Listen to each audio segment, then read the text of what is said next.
وليد الركراكي كيكشف كاع الكواليس من بعد ما وصل المنتخب المغربي للفينال ديال كان.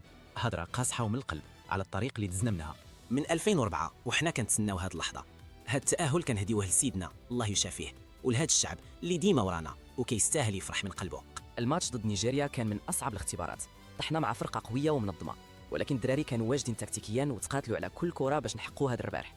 اليوم ما لعبناش ب11، لعبنا ب12 لاعب. الجمهور المغربي هو اللي عطانا الطاقه باش نكملوا في اللحظات الصعبه، وبلا بيهم هاد الشيء ما كانش غيكون.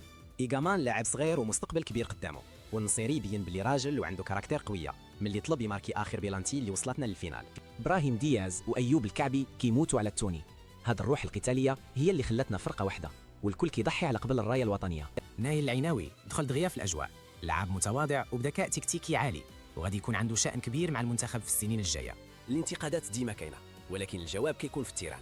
المغرب دابا فرض راسو كقوه كرويه كبيره في افريقيا، والكل ولا كيضرب لنا ألف حساب. دابا وقت الخدمه للفينال ضد السنغال. حلمنا واحد وهو نجيبوا الكاس للمغرب ونفرحوا كاع المغاربه اللي كيستاهلوا.